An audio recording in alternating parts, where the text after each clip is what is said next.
Hello everybody, I am Dr. Mohan Krishna.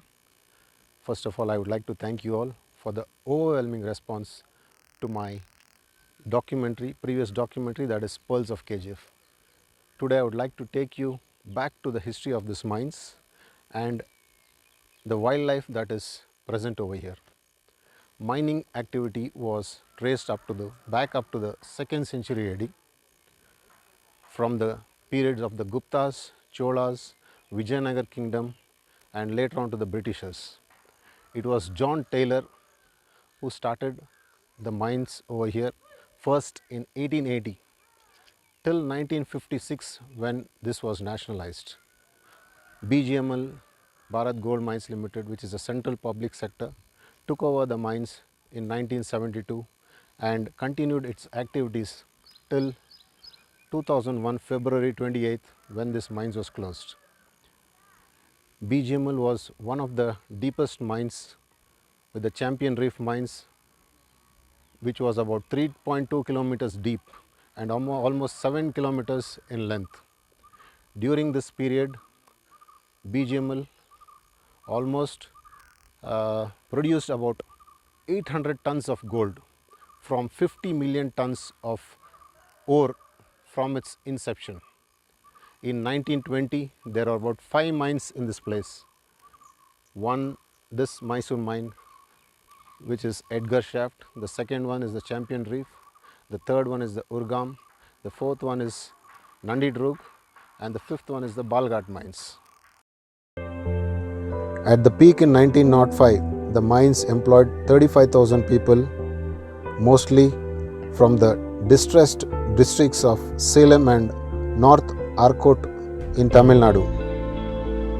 Officials and engineers in the mines were Europeans, supervisors and foremen were Anglo-Indians, and the laborers were mostly the Tamil migrants from Tamil Nadu.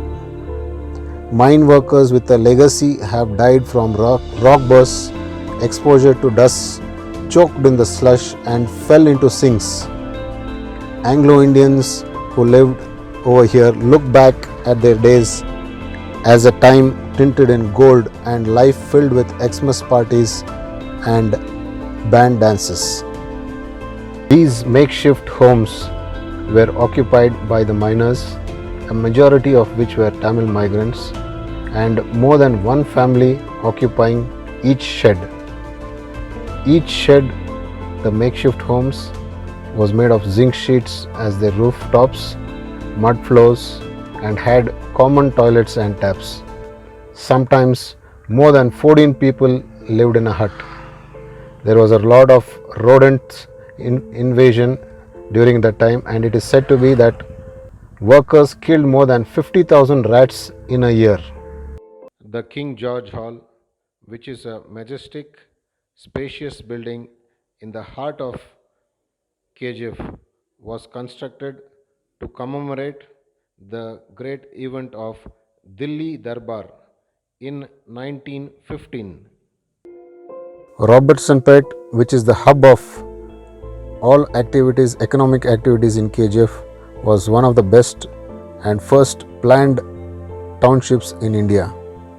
It was established in 1901 and was called the New Town. KGF mines yielded about 47 grams of gold per ton of ore during 1881 to 1890.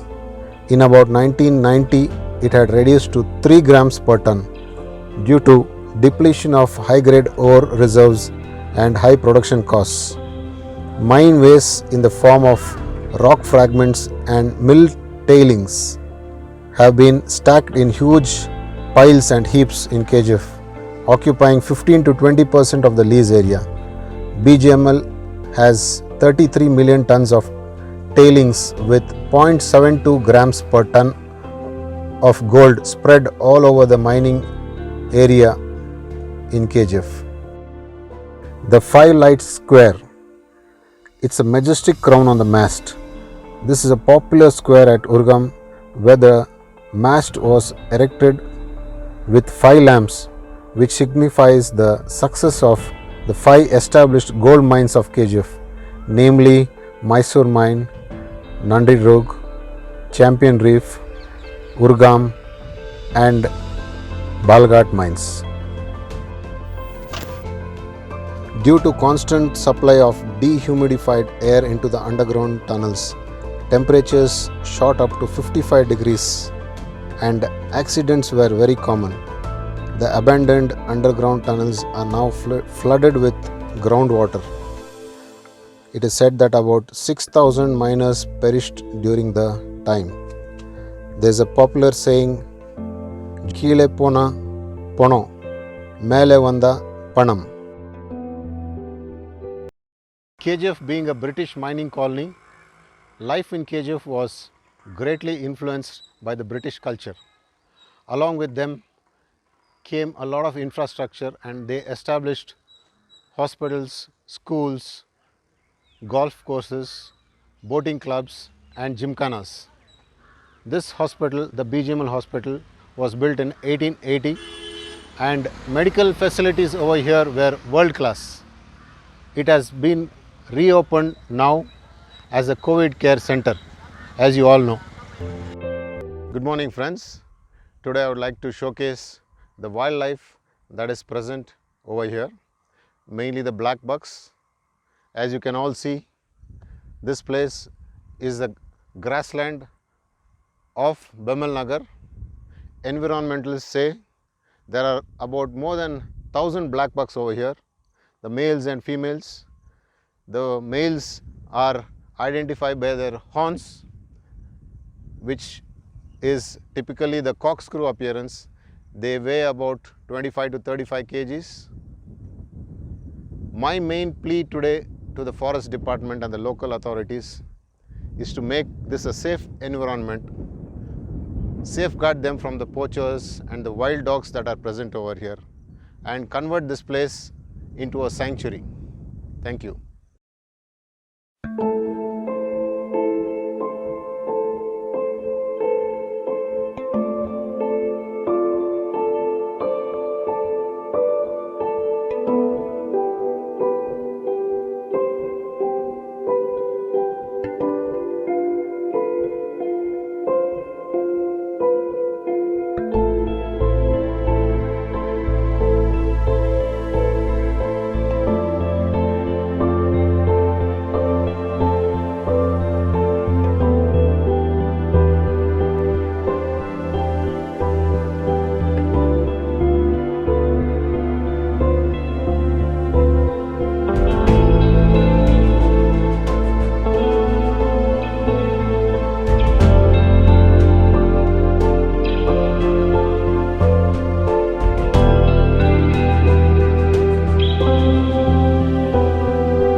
Dear friends, I am sure you enjoyed it.